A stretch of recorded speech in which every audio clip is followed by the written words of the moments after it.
दुनिया पागलों ने बदली है। आज की ये कहानी है साउथ स्वीडन के छोटे से गांव की, जहां एक गरीब किसान के घर 30 मार्च सन 1936 को एक बच्चे ने जन्म लिया और उस बच्चे का नाम इंगवार रखा गया। वो किसान बहुत छोटा था। उसके पास सिर्फ एक खेत ही था जिस पर उसका पूरा घर टिका हुआ था। वो किसान खेती करने के साथ साथ जंगल से लकड़ी भी काट कर लाता था और अपना जीवन यापन करता था। वो किसान खूब मेहनत करता। उसके परिवार के सभी लोग भी मेहनती थे। अपने परिवार के सभी लोगों को देखकर इंगवार भी अपनी अक्षमता के अनुसार काम करने लगा। जब इंगवार 5 साल का हुआ और स्कूल जाने लगा तो उसे पता चला कि इंगवार को एक बीमारी है जिसकी वजह से उसे शब्दों को पढ़ने और समझने में परेशानी होती है। उसके पिता उसकी बीमारी और सुबह लेट उठने की आदत से परेशान थे और वे अक्सर इंगवार से कहा करते कि तुम तो सुबह उठ ही नहीं सकते हो, तुम अपने जीवन में क्या कर पाओगे। इंगवार को अपने पिताजी की यह बात हमेशा चुभती रहती थी। इसीलिए इंगवार ने ठान लिया कि वे अपने पिताजी की बात को गलत साबित करके रहेंगे। इसी कारण इंगवार ने सुबह जल्दी उठने के लिए 5:30 का अलार्म लगाया और अलार्म बंद करने वाले बटन को निकालकर फेंक दिया। और उस दिन के बाद इंगवार हमेशा 5:30 बजे उठने लगा और कुछ बनने के लिए पढ़ना शुरू किया। लेकिन उसको बीमारी के चलते काफ़ी दिक्कत भी होती थी, मगर उसे अपने पिताजी की बात को गलत ठहराना था। इसीलिए वो और बच्चों से अधिक पढ़ने लगा। इंगवार 6 वर्ष की उम्र में पढ़ाई के साथ साथ अपने पिताजी के साथ जंगल भी जाने लगा।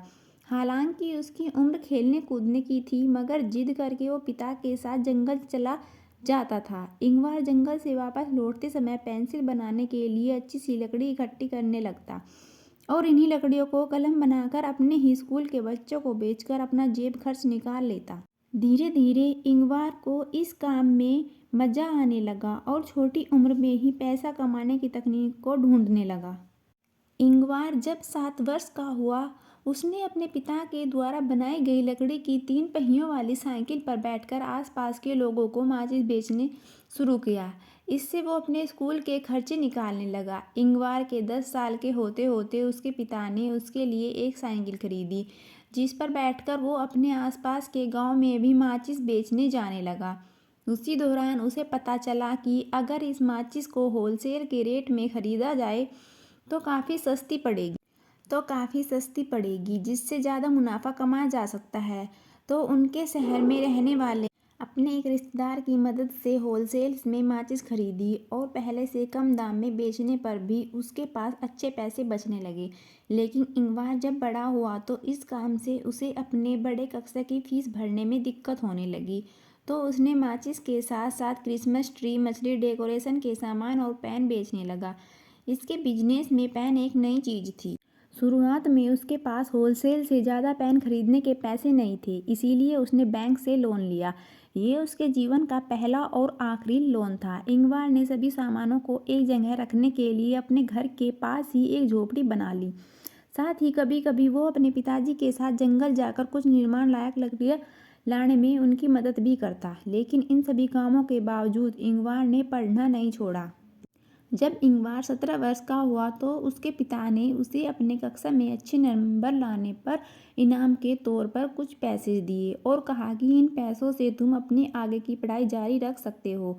मगर इंगवार तो आगे पढ़ना ही नहीं चाहता था, क्योंकि उसे बिजनेस करने में मज़ा आ रहा था। उसे सामान खरीदना और बेचना अच्छा लगता था, लेकिन इतने कम पैसे से स्टॉक खरीदना मुश्किल था। लेकिन पिछले 10-12 सालों से इंगवार जहाँ जाकर माचिस और डेकोरेशन का सामान बेचता था, उससे उसके पास काफ़ी जानकारी इकट्ठा हो गई थी। उसके पास के गांव में लकड़ी की बहुत सी चीज़ें बनाई जाती है और कहाँ पर कौन सा सामान सस्ता मिल, इसकी नॉलेज बहुत ही अच्छे से हो गई थी। इंगवार ने अपने पैसे से मेल बिजनेस करने का फैसला किया, जिसमें उसे अपने पास ज़्यादा स्टॉक रखने की ज़रूरत नहीं थी। उसने अपने आसपास लकड़ी के सामान बेचने वाले कुछ लोगों से बात करके सस्ते में मिलने वाले सामान के लिए पोस्टर छपवाए, जिसमें कम कीमत पर मिलने वाले कई सामान के नाम शामिल।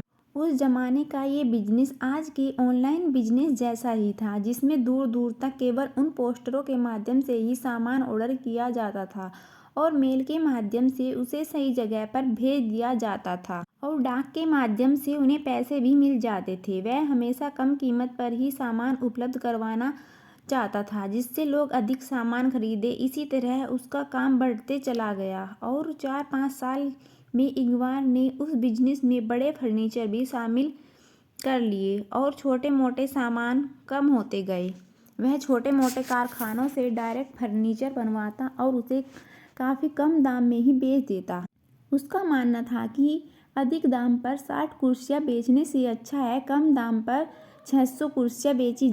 उसका काम बहुत ही तेज़ी से फैलने लगा। कई कंपनियां तो केवल उसके लिए ही फर्नीचर बनाने लगी, लेकिन इंगवार के कॉम्पिटिटर को ये बात मंजूर नहीं थी। उन्हें लगता था कि इंगवार की कंपनी हमारा रेट खराब कर रही है, जिसके कारण इस फर्नीचर इंडस्ट्री के सभी लोग उनके खिलाफ हो गए और उसे कम कीमत पर सामान बेचने से मना कर दिया। मगर कहते हैं ना कि जब एक रास्ता बंद हो जाता है तो 2 रास्ते और खुल जाते हैं। तो इंगवार ने एक पोलिश सप्लायर से सामान लेना शुरू कर दिया, जो पहले से भी सस्ता मिलने लगा क्योंकि वहाँ का कच्चा माल और लेबर दोनों ही सस्ते थे। उसके बाद इंगवार ने दूसरे देशों से भी ऐसे कई सप्लायर ढूंढ लिए जहाँ से वो बहुत ही कम कीमत पर सामान बनवा सकता था। पहले से भी सस्ता माल मिलने की वजह से इंगवार ने अपने कॉम्पिटिटर की वाट लगा दी, जो सोच रहे थे कि अगर हम कम कीमत पर सामान नहीं देंगे तो उसका बिजनेस खत्म हो जाएगा। मगर सस्ती फर्नीचर की वजह से उनकी मांग और भी बढ़ने लगी और इसकी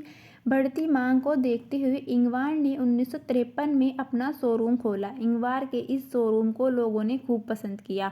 उसने कुछ और शहरों में भी अपने शोरूम खोल दिए और 60 के दशक में फोल्डिंग फर्नीचर बेचना शुरू कर दिया, जिसे इसने नाम दिया द फ्लैट बैंक। ये उसका ऐसा आइडिया था जिसके बाद इसकी कंपनी एक बुलेट ट्रेन की तरह भागने लगी।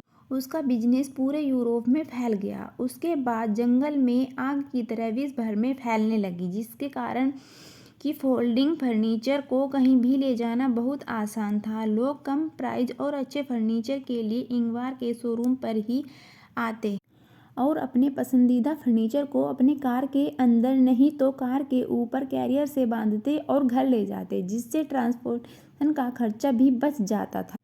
वर्ष 2000 में ऑनलाइन के बढ़ते प्रचलन को देखते हुए इन्होंने ऑनलाइन फर्नीचर भी बेचना शुरू कर दिया।